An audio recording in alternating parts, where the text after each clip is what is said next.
Hi guys, welcome back to my YouTube channel. हमने बीकानेर के Rathore topic complete कर लिया था। आज हम शुरू करते हैं आमेर के कछवाहा वंश के बारे में। तो चलिए शुरू करते हैं।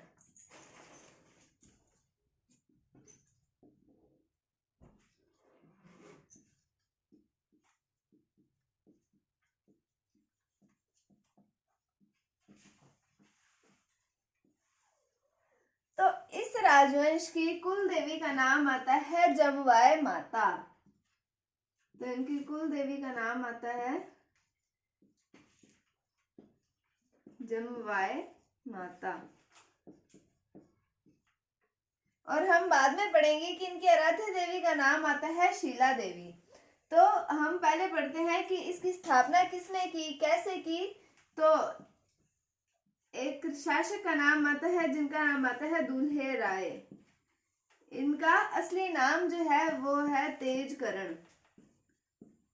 इनको दूल्हे राय कहा जाता है क्योंकि कहा जाता है कि ये दूल्हे के समान सुंदर थे, इसलिए इन्हें दूल्हे राय कहा जाता है। वैसे इनका नाम तेजकरण आता है।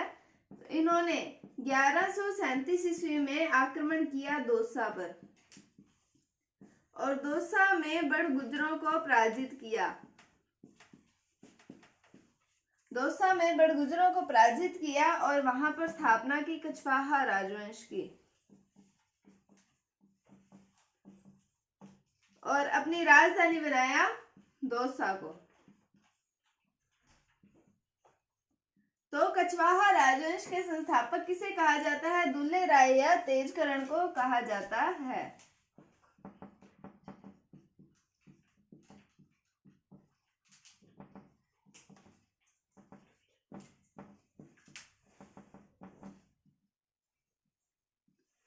तो इनके हमने पढ़ा कुल देवी का नाम है जमवाय माता। फिर हमने पढ़ा कि स्थापना करवाई तेजकरण, ये जिन्हें दूल्हे राय कहा जाता है। 1137 ईस्वी में इन्होंने दोसा पर आक्रमण किया और बड़गुजरों को पराजित करके वहां पर कछवाहा वंश की स्थापना कर दी और राजधानी बनाया दोसा को। और इन्हें कहा जाता है कछवाहा वंश के संस्थापक।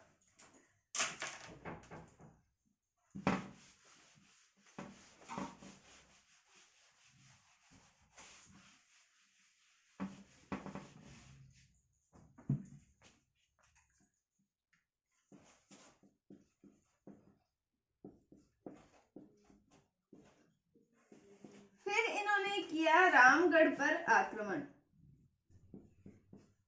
रामगढ़ में मीणाओं को पराजित किया और वहां पर जमवाय माता के मंदिर का निर्माण करवाया।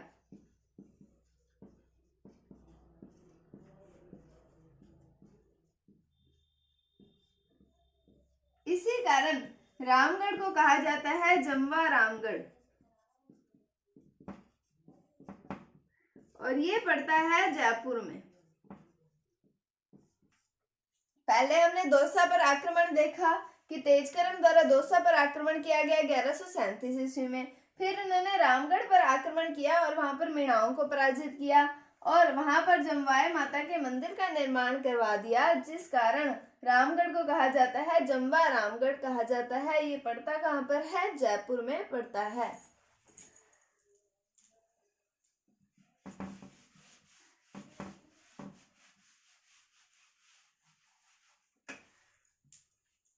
अब बात आती है कछवाहा राजवंश के बारे में हम पढ़ रहे हैं। तो आमेर प्रशस्ति के अनुसार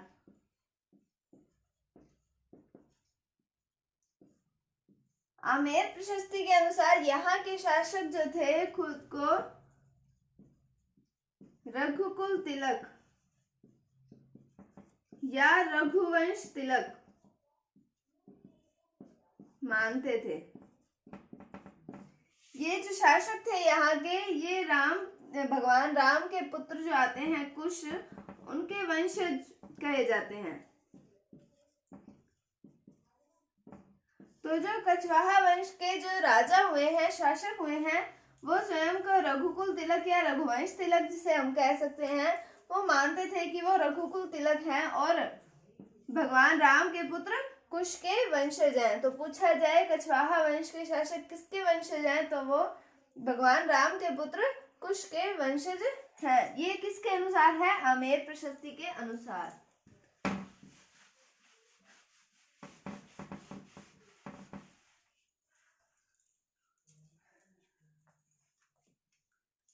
अब बात आती है 1207 ईस्वी की। 1207 ईस्वी में शासक हैं कोकिल देव।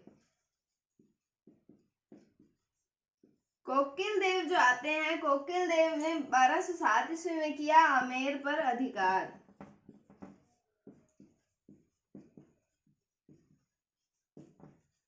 आमेर पर अधिकार किया और आमेर को अपनी राजधानी बनाया। 1207 ईस्वी में आते हैं कोकिल देव। इन्होंने आमेर पर अधिकार किया और आमेर को अपनी राजधानी बनाया।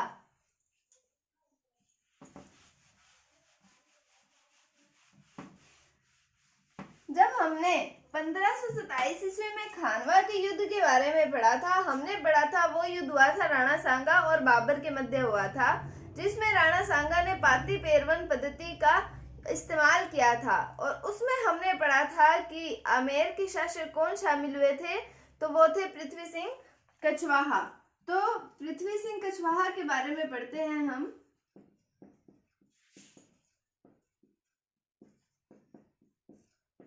तो 1527 ईस्वी में खानवा के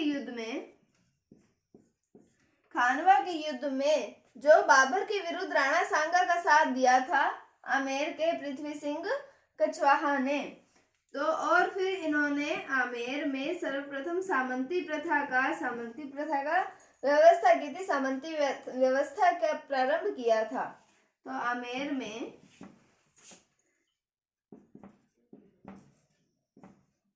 सामंती व्यवस्था का प्रारंभ किया।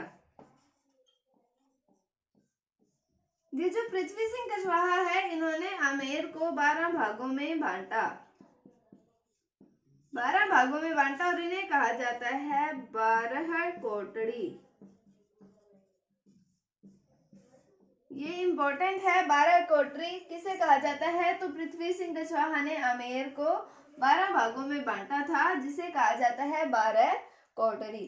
तो पृथ्वी सिंह कछवाहा के बारे में पढ़ा। पहले हमने 1527 ईस्वी में इन्होंने खानवा के युद्ध में बाबर के विरुद्ध राणा सांगा के साथ दिया था। फिर हमने पढ़ा आमेर में सामंती व्यवस्था का प्रारंभ किया था और इन्होंने आमेर को 12 भागों में बांटा था, जिसे 12 कोटड़ी कहा जाता है। फिर आमेर के शासक बनते हैं भारमल।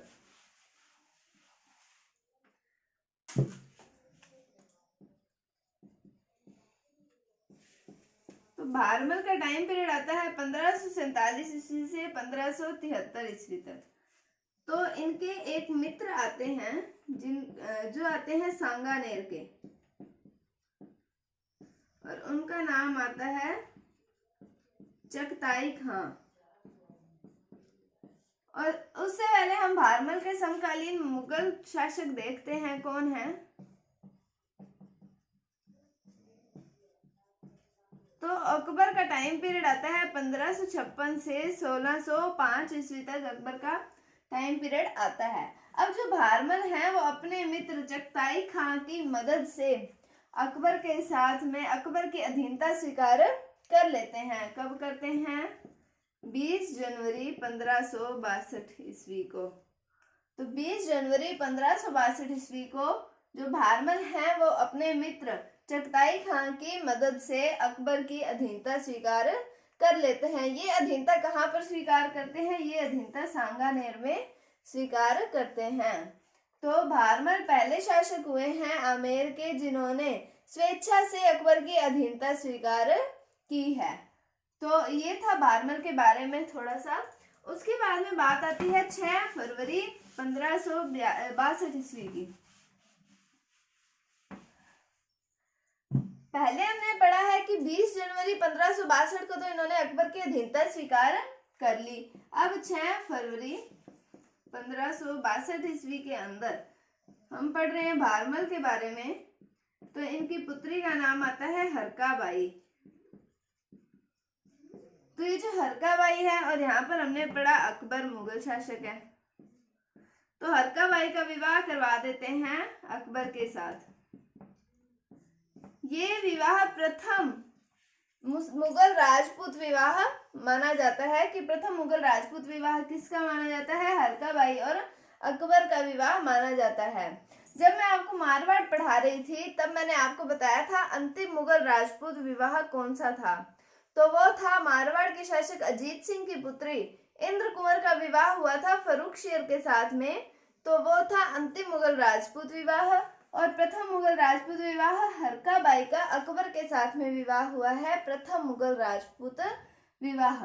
तो भारमल की पुत्री है हरका बाई और उसका विवाह हो गया मुगल शासक अकबर के साथ में। फिर अकबर जो है वो भारमल को 2 उपाधियां प्रदान करते हैं, एक तो आती है राजा और दूसरी आती है मीर सामी।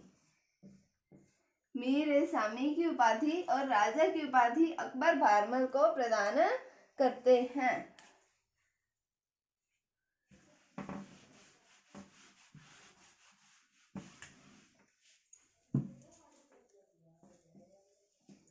फिर देखते हैं भारमल के पुत्र का नाम आता है भगवंत दास